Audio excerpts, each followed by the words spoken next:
Pending బిల్లులు చెల్లించాలంటూ చెలో assembly ముట్టడికి బయలుదేరి వెళ్తున్న 10 మంది మాజీ సర్పంచ్లను అదుపులోకి తీసుకున్నారు మహబూబాబాద్ రూరల్ పోలీసులు. 10 మంది మాజీ సర్పంచ్లను రూరల్ పోలీస్ స్టేషన్కు తరలించారు. మరికొంతమంది మాజీ సర్పంచ్ల కోసం గాలిస్తున్నారు పోలీసులు. సర్పంచ్ల పెండింగ్ బిల్లులు వెంటనే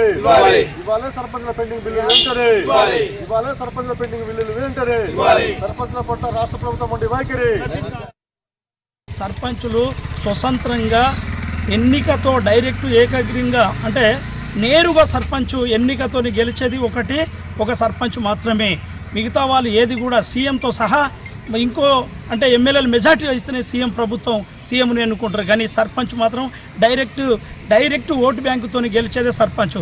అలాంటి సర్పంచ్ను గ్రామాలలో అలా 100% ప్రభుత్వం పరిధిలో ఉండి అన్ని పనులు చేసి అభివృద్ధి చేస్తే ఇవాళ సర్పంచ్ల బిల్లుల మీద ఇవాళ ఘోరమైన మొండి వైఖరి చూపిస్తున్నారు.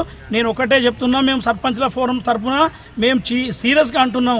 ఇవాళ ఎవరైతే సీఎంగా ఉంటారో, ఎవరైతే ప్రభుత్వాన్ని నడిపిస్తారో బిల్లులు ఇవ్వకుంటే ఇవి మా పర్సనల్ కాదు, ఇవి ప్రభుత్వం నుండి గ్రామానికి విలేజ్ అభివృద్ధి చేసినటువంటి బిల్లులు.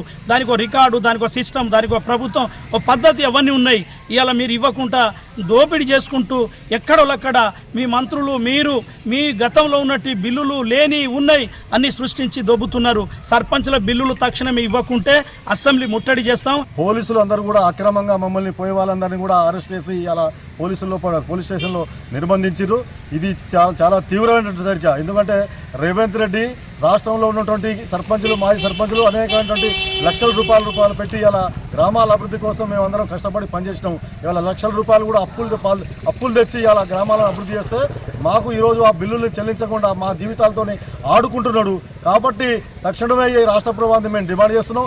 ఏ మాత్రం కూడా చిత్తశుద్ధికరంగా ఉంటే మేము గతంలో చేసినటువంటి పనులకు మాకు పెండింగ్లో ఉన్నటువంటి బిల్లులు వెంటనే చెల్లించిన అనంతరం మాత్రమే వేరే వాటికి శాంక్షన్స్ ఇవ్వాల్సిన అవసరం ఉంది.